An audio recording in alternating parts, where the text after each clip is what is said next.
David diligently packed a suitcase, methodically placing each item with care. He scanned his surroundings, his eyes darting from one corner of the room to another, ensuring he hadn't overlooked any of his belongings. His fingers sifted through the contents of a sturdy briefcase, verifying that all of his important documents were safely tucked inside. He was certain that he had everything in order. David decided to make a call. He picked up his phone and dialed his mother's number. "Mom." He began, the tone of his voice holding a hint of excitement. "I have booked my flight, it's scheduled for 7 p.m. tonight." His mother's voice echoed through the phone, full of warmth and concern. "How are you holding up, son?"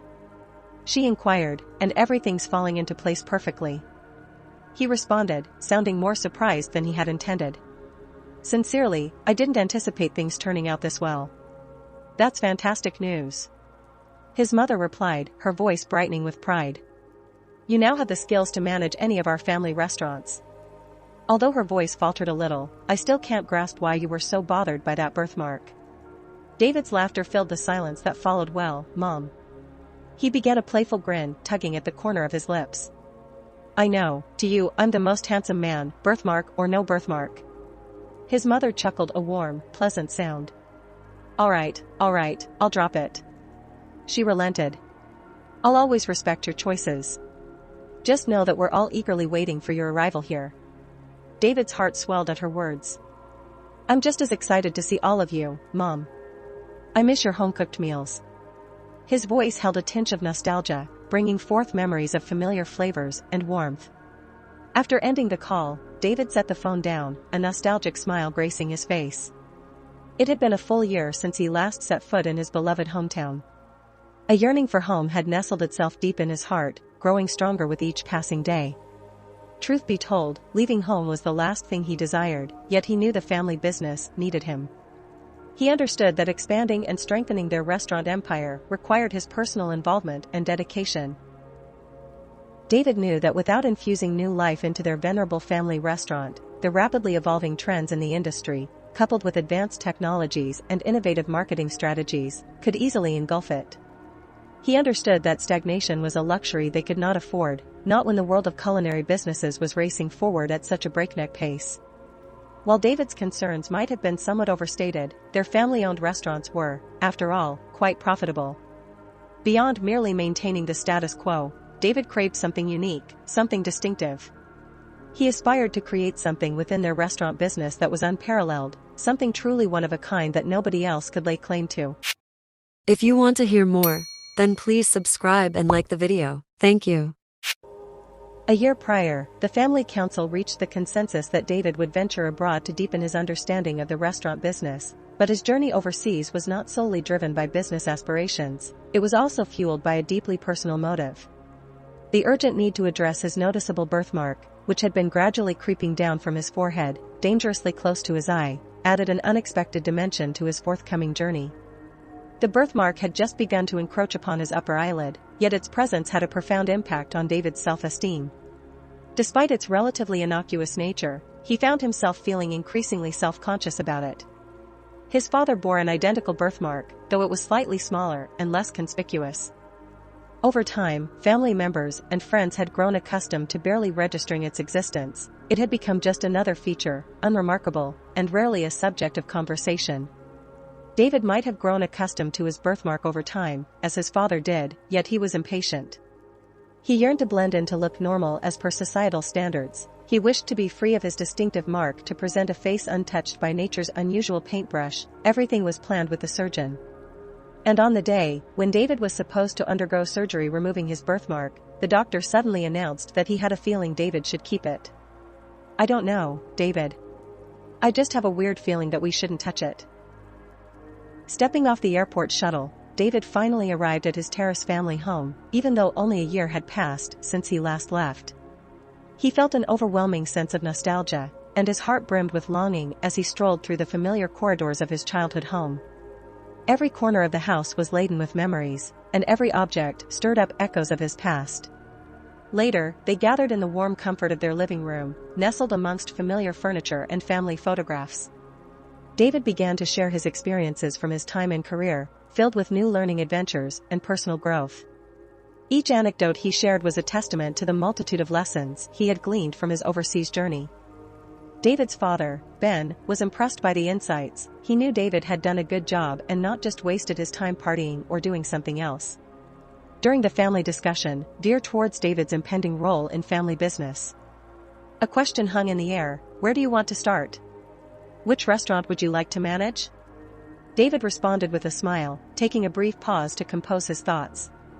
Dad, I believe I still have much to learn, so I've been considering starting from the ground up, and I'd prefer if my true identity remained a secret to the staff. Ben raised an eyebrow at his unusual request, a smirk dancing on his lips. He was surprised yet visibly proud of his son's humility and desire to truly understand the business, struggling to keep his pride from showing too much, then replied, really well, that's an intriguing decision. I suppose it does make sense, it'll certainly provide you with a unique perspective. After a moment's thought, Ben offered a proposition. I think we can address two issues at once. The team at Pine Tree Restaurant is relatively new. I've had to replace almost everyone, we've been facing some challenges there. So, perhaps that would be a good place for you to start pondering further. Ben suggested starting as an assistant to the manager who works there. David agreed, determination flickering in his eyes. You try to make the Pine Tree Restaurant thrive. While father and son dove deep into their discussion, Rachel, David's mother, sat nearby, a gentle smile adorning her face. She quietly marveled at the sight before her husband and son conversed like equals, like two seasoned businessmen. A rush of gratitude filled her heart for the family she had. Ben noticed her smile. With a touch of curiosity, he asked, "Why are you smiling like that, honey?" She tucked softly before replying with nothing. "I'm just admiring both of you. It feels like yesterday, when David was a little boy, and now he's sitting here discussing business with you. Anyway, you boys, continue your conversation. I'll go and get some rest, it's getting late, and I still need to wake up early to prepare breakfast for you too." With that, she left him to their discussion, her heart full of love and pride. On his first day at Pine Tree, David's responsibilities were relatively light. His primary task was to shadow the manager, Liam, and document observations, despite being only a few years older than David. Liam carried himself with a distinct air of authority, a confident demeanor, and the way he held his head high. He was a man who knew the importance of his role. "All right, David, make sure you take diligent notes. We're one of the best restaurants in town," Liam proclaimed proudly as they toured. The establishment discusses the standard operating procedures in place. David couldn't help but query. "Excuse me, Liam, but I've heard rumors that the restaurant isn't faring too well lately." Taken aback, Liam retorted, telling him that those are likely false rumors spread by our competitors. "The operations here are systematic, but..." Only if, his sentence trails off, capturing David's attention. David maintained eye contact only if he waited for Liam to complete his thought. Brushing it aside, Liam simply responded, "Never mind, it's always better to see things for yourself than to hear about them. You'll understand soon." Liam's focus shifted to a worker hurrying across the room. He called out, "Where are you heading off to Emily? You can't just take breaks whenever you feel like it." Emily halted in her tracks, her cheeks flushing. "Oh, I wasn't actually taking a break, Mr. Allen. I was trying to find you." Liam seemed taken aback. "Looking for me?" "I'm standing right here, and you're dashing past me as though I'm invisible. What's the matter?" A flash of determination sparked in Emily's eyes. "Some of the product we received today is spoiled. I mean, we'll surely have to discard at least half of it," Emily informed them. Liam directed a knowing smile at David. "Well, our newcomer heard it too. What can we say? You'll understand." Turning back to Emily, he asked, "What about the other half? Is it fine? Can we use it?" "Yes," Emily confirmed. "Well, then what's the problem? Go ahead and use the other half." However, Emily, apparently taken aback by Liam's response, tried to argue with Mr. Allen that, "We could have paid a little more and received better quality fresh product." Liam has currently dismissed Emily. "Get back to work. Don't involve yourself in matters you don't understand. You're a chef's assistant, aren't you? Then go assist the chef. We don't need your unsolicited advice." Emily walked away, her eyes flashing with indignation. Liam turned back to David. She's still young and naive. She knows nothing about running a business. Some people just like to point out problems. He commented dismissively about Emily. Liam, I'm not completely agreeing with Emily's perspective, but don't you think she has a point? If you purchase slightly more expensive but fresher produce, wouldn't it turn out to be more cost-effective for the restaurant in the long run? Liam listened to David's question with a smirk on his face. You see, David, there's something you don't understand. For whom? That's right, for the owners, but for us, it just means more work and more problems.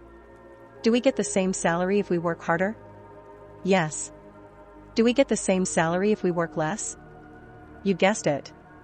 Yes, as for the owners, they're so wealthy they don't need to be even richer. Liam is down the hallway. David reflected on the day's events.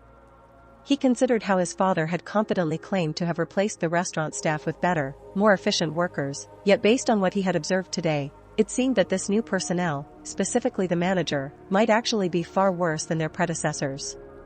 He realized there was a gap between his father's perception and on-ground reality, and it was a gap he was determined to bridge. David found his thoughts persistently drifting back to Emily. Her words had struck a chord with him, and he couldn't help but replay their conversation over and over in his mind. Her sincere concern for the restaurant's efficiency and quality resonated with him, and her perspective seemed more in line with his own than Liam's dismissive attitude. As a week elapsed, David had only encountered Emily once more since their initial meeting. On this occasion, she was once again engaged in a debate with Liam, this time about the quality of the meat. Her consistent dedication to maintaining high standards was noticeable, and she was the first to deepen David's interest in her perspective. Emily, are you actively trying to get yourself fired?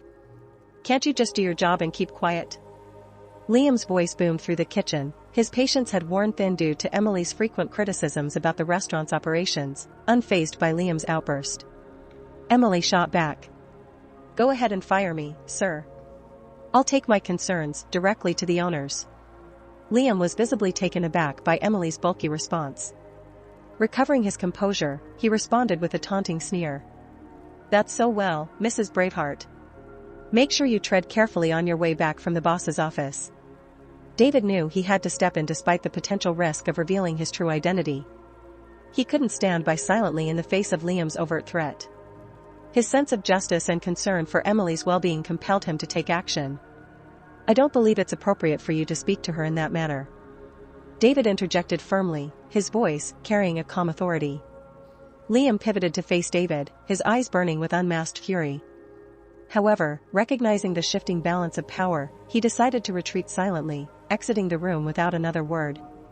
The following day, as David finished his shift, he noticed Emily waiting at the bus stop. His car was parked a block away, but the thought of driving home didn't even cross his mind. Instead, he found himself walking toward the bus stop. As he neared, Emily spotted him and greeted him with a warm smile, catching her welcoming expression. David immediately spoke up. He's quite the character, isn't he? He commented, referring to Liam as he arrived at the bus stop. I hope you're not taking his words to heart. He added, hoping to reassure her. Emily returned his concern with a grateful smile. Thanks for standing up for me. For the next 10 minutes.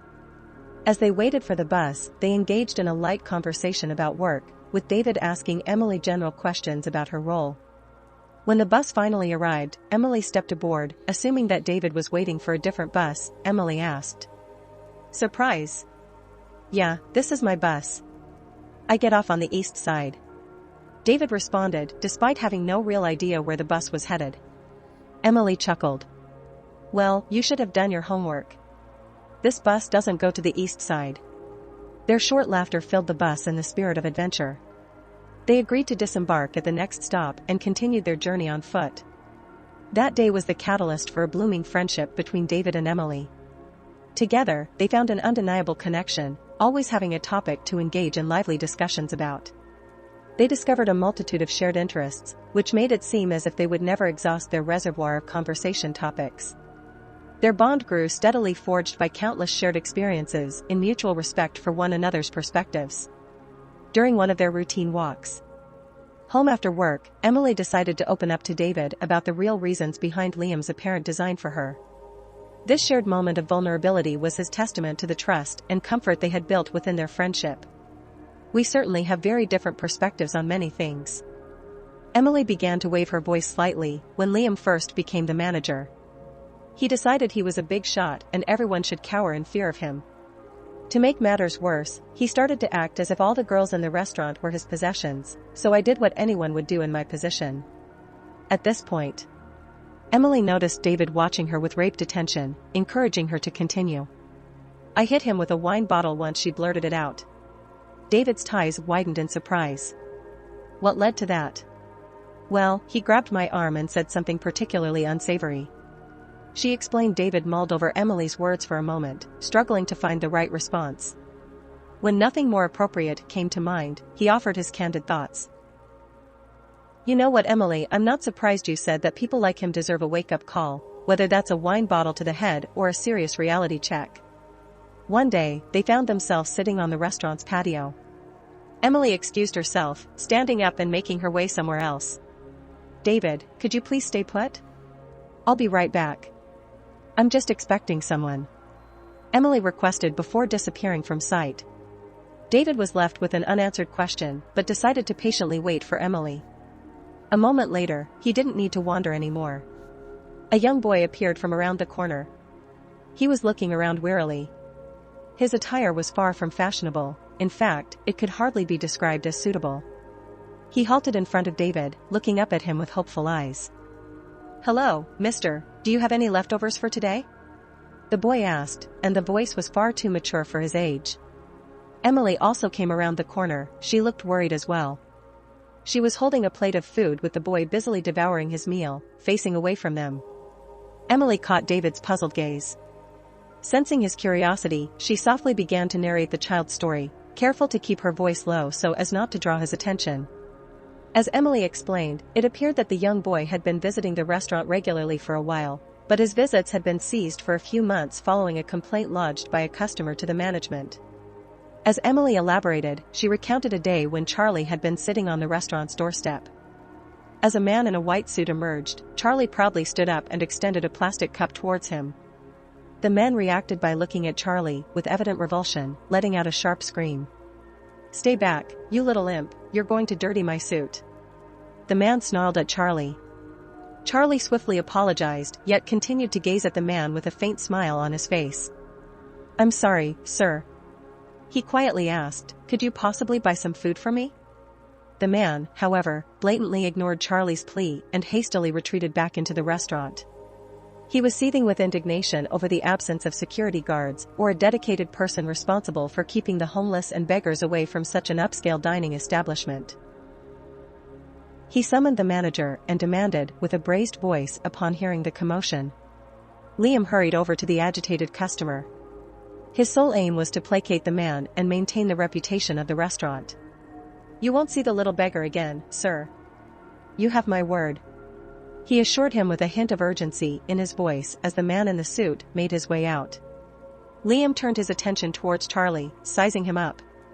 It was clear that the boy was living on the streets, his clothes were worn and dirty, and he had a distinct odor that suggested he hadn't had a shower in a while. His side and his current predicament incited a sense of revulsion in Liam. He found it hard to believe how parents could be so negligent and let their children end up in such a state. Hey kid, what brings you here? Liam asked, maintaining a stern demeanor. Could I have something to eat, sir, or maybe some spare change? Charlie pleaded, his voice echoing with hunger and desperation. Why did you choose this restaurant? Can't you find another place to beg? Liam questioned, annoyance lining his words. I don't know, sir. I come where it smells good. The food here must be very good. Charlie replied with an innocent spark in his eyes. Upon hearing the compliment directed towards the restaurant, Liam's expression shifted his ego momentarily, gratifying the fact that the food here is excellent because I manage the display slab now. And now you will run along and never come back. If I see your face here again, there will be trouble for you. Liam threatened, his voice firm and menacing. Liam dismissed Charlie with a wave of his hand. Charlie walked away, rounding the corner of the building. There, he spotted a kitchen worker logging bags of trash out the back door into the alleyway. Once the worker left, Charlie dotted towards the pile of discarded bags. He rummaged through them, quickly identifying containers with remnants of food leftovers that had not been consumed or had passed their expiration date. As Charlie was rummaging through the containers, seeking something edible, Emily came outside to take a break and get some fresh air. She immediately spotted this small boy digging through the trash, and her heart clenched with sympathy. "Hey little one, are you searching for something to eat?" Emily asked gently. Charlie jerked his head up in fear, his eyes wide and fearful, poised to run away at the first sign of danger. Seeing this, Emily quickly moved in front of him, blocking his escape route. She held her hands out in a calming gesture and said, Hey, it's okay. Don't be scared. I won't hurt you all, right? Just stay right there. I'll bring you something to eat." Charlie nodded, his little shoulders slumping in relief. Emily approached the head chef with an unusual request. "Chef, could you prepare your signature dish for me?" she asked with a hint of urgency in her voice. The chef looked puzzled for a moment, not expecting such a request in the middle of a bustling workday. "Emily," he questioned, brows furrowing as he walked his hands on his apron. "Now? In the middle of a lunch rush?" "Yes, chef," Emily responded firmly. It's important that the chef, who was used to seeing Emily completely navigate through the kitchen, trusted her judgment, even though it was an unusual request. He knew she wouldn't ask without a good reason, so he nodded and started preparing the dish, hoping that his faith in Emily wasn't misplaced. Emily emerged with a plate piled high with an assortment of food for the next 15 minutes. Charlie sat on the cold pavement. Charlie was absorbed in the feast before him, he was slowly savoring each bite with a contented expression. The meal was undoubtedly the most delicious thing he had ever tasted. His small face, usually marked with lines of hardship, softened with every mouthful, allowing him to momentarily forget about his daily struggles. Charlie was cautious, not wanting to attract too much attention or arouse suspicion. He knew he was fortunate to receive these meals, and he didn't want to jeopardize that by being too greedy, so Charlie would wait for a few days, trying to quell his hunger with whatever scraps he could find elsewhere, before making his way back to the restaurant. Each time he showed up, his face would line up upon seeing Emily approaching with a plate of food. Despite the uncertainty of his situation, those moments brought him comfort and warmth. As time passed, Emily started to realize that food was not the only thing that Charlie craved, despite his desperate situation. It wasn't just hunger that brought him back to the restaurant time and time again. More than the meals, it seemed he yearned for company, for someone to acknowledge his existence and to listen to him. Charlie would sit quietly as Emily talked, his eyes wide as he listened to stories about the restaurant and her life. He was always eager to share bits and pieces of his own life, taking comfort in the simple act of condensation. His innocent and genuine conversations brought a new perspective to Emily's daily routine, and she found herself looking forward to those moments. His cheerful demeanor, despite his circumstances, deeply touched Emily. She started to view Charlie not as a homeless boy but as a friend who was just in need of a little kindness and care. Emily felt privileged to be that person for Charlie, even if it was just for a few hours every few days. She couldn't change his situation overnight, but she could make sure he had a safe place to go when things were tough. She was determined to do what she could to help Charlie, one meal at a time. Charlie was originally from a small town a few miles away from the city. His life there was marred by hardship, largely due to his abusive mother. His father had disappeared from his life when he was very young, and he had been living with his mother ever since. His mother, suffering from substance abuse, frequently lashed out at Charlie. He was often the target of her angry outbursts, which escalated into physical violence more often than not. It was a home environment that no child should have to endure, but for Charlie, it was all he knew. Tired of living in constant fear, Charlie made the difficult decision to run away. He thought that anything would be better than staying in a home where he was not loved or even safe. Charlie had a younger brother named Sam. His mother constantly compared them, always stating that Sam was superior in every aspect. It wasn't so much that Sam was a model child, but more about their mother's need to demean Charlie. Their mother would shower Sam with praise, often at the expense of Charlie. Statements like, "Why can't you be more like your brother?" or "Sam never gives me any trouble like you do," were common. It was a constant psychological torment for Charlie, who felt that he could never live up to his mother's expectations, no matter how hard he tried. A few times, well-meaning people in the city noticed Charlie's situation and brought him back to his family, thinking that was the best for him. The local police were even involved on a couple of occasions, each time his mother would put on a show, acting remorseful and promising to take better care of her son. However, each return was always short-lived, and the false promises of change never came to fruition. The abuse would soon start again, and Charlie would find himself back on the streets, running away from the home that never really felt like one. Charlie's father was more of a phantom than a parent to him, and while he knew that his father was somewhere out there, his presence in Charlie's life was virtually non-existent. Charlie had no memories of him, no pictures to look at, no letters to read, and nothing tangible that he could hold on to. His mother had mentioned him a few times, mostly when she was upset or drunk. She would make vague references to a man who was responsible, unloving, and had abandoned them.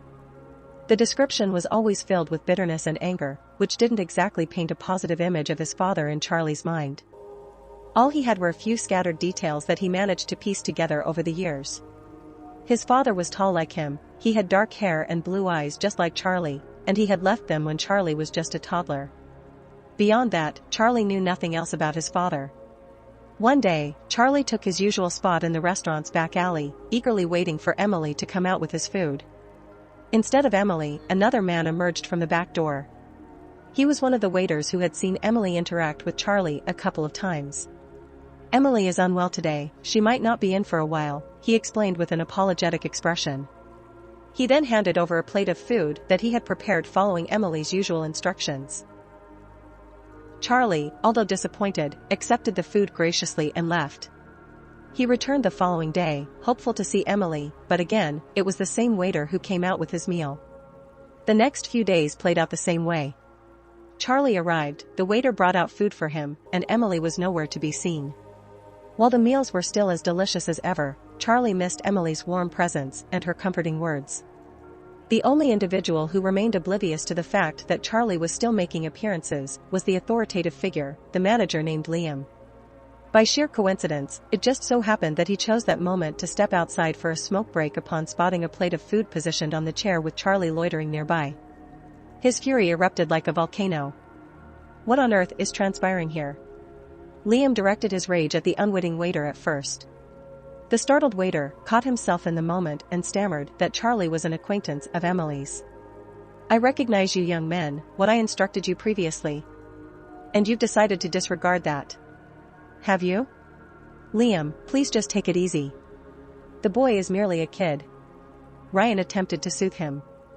"Do you wish to retain your employment, Ryan? If so, you better return to your station and concentrate on your duties." Ryan expressed his disagreement by shaking his head, but deep down he realized there wasn't much else he could do at this juncture in his life. He simply couldn't risk losing his job. From that day forward, Liam imposed a strict ban on anyone taking food out for the boy. Upon returning to work and discovering the recent events, Emily pleaded with Liam, offering to pay for the food out of her own earnings. Liam glanced at her and conceded that you may give him leftovers, but only once a week, that's the final limit. Emily finished relating Charlie's story to David, who appeared deeply touched as he gazed at Charlie. A sense of determination began to rise within him. Just as Liam, the manager, happened to emerge and noticed Emily and David engaged in their conversation. "Are you interested in ordering anything?" he asked them with a hint of sarcasm. Emily quickly stood up, hoping to divert his attention away from Charlie. Liam ambled towards them, his arms crossed defensively over his chest. When Liam spotted Charlie lurking in the corner, that was the final straw for him. "That's it, Emily. I've reached my limit. I've issued the warning previously. No, Liam, I beg you, don't do this. I'm sorry. I promised to ask him not to show up here anymore." But Liam was unwavering, shaking his head in denial. A smirk then appeared on his face as he addressed them both. "Who exactly do you presume to be lounging around the tables?" David hadn't been paying attention to Liam. "I think it would be wise for you to dial it down a notch." Liam's eyebrow arched up, and he was surprised that the bold, retorted David. "Are you serious about maintaining your employment here? I recall how desperate you were when you first arrived, begging for this job. Has that memory escaped you already? Why are you acting as though you own the place?" Liam's voice betrayed his increasing anxiety. David couldn't help but smile at the irony of Liam's last remark before responding. "Apologies for any confusion, but it appears you are correct. I am indeed the proprietor of this establishment." David rose from a seat, looked directly into Liam's eyes with a smile. His expression then gradually shifted from amusement to seriousness. "You appear unhappy. You may choose to finish your shift if you wish or depart now. Rest assured, you will be compensated either way." Liam responded with dismissive laughter, muttering some offensive remarks. However, David was no longer paying him any attention. He turned his gaze to Emily, who was shaking her head and smiling in disbelief. "I can't believe you managed to maintain the charade for so long." Later that very night, David approached his father with a major life decision. He expressed his intent to move out and rent his own apartment. Why had such a sudden decision been inquired about? "Did you meet someone?" he asked with a playful smile. David chuckled and replied, "Yes, indeed, I met someone. In fact, I met two people." Ben was left puzzled as David retreated to his room, his laughter trailing behind him, but Ben was confident that David was mature enough and didn't need to lay out his entire plan. He had trust in his son's decisions. The following day, David woke up early and recharged, and in high spirits today. There was no need to conceal his luxurious sedan, so he drove straight up and parked right in front of the restaurant. Upon recognizing his car and realizing he was actually the restaurant owner, the staff were taken aback. They admired his ability to blend in seamlessly, particularly appreciating the insightful questions he posed to them. They understood he was a genuine businessman, fully committed to the task at hand. David gathered all the employees and declared Emily the restaurant's new manager. Emily was astounded. The thought of abruptly becoming a manager was beyond her wildest dreams.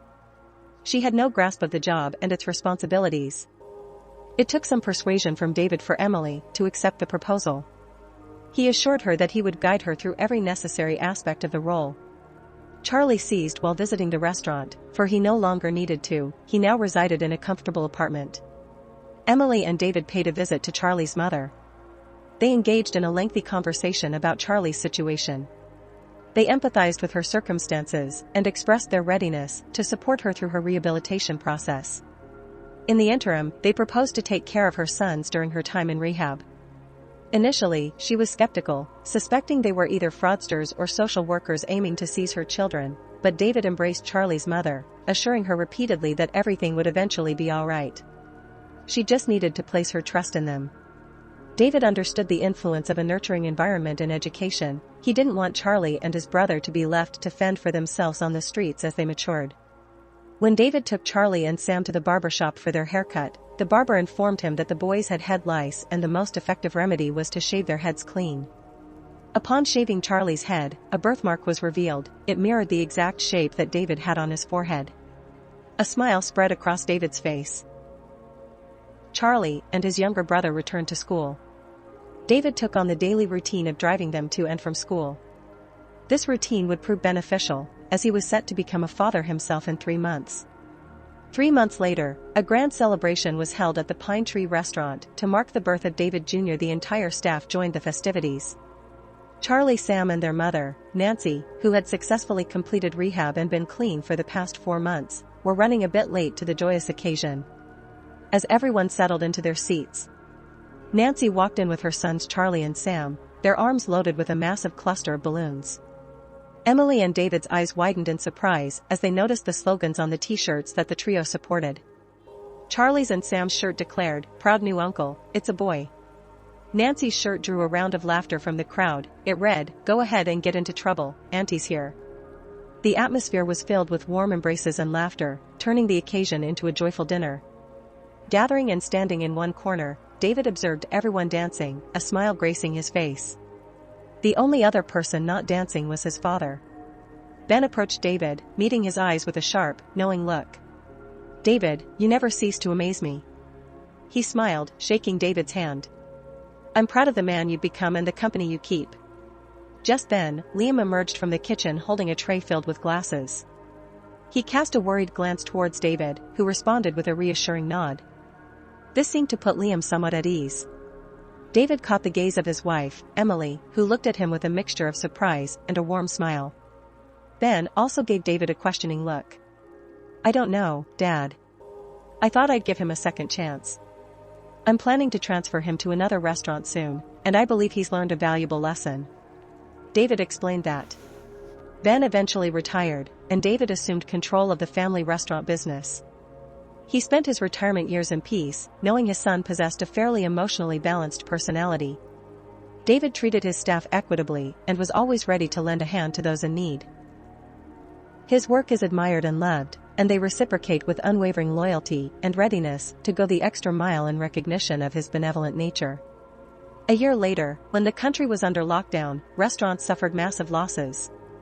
However, David's staff rallied together, deciding to support the business. They organized a takeaway service and willingly worked extra hours to help David weather the storm.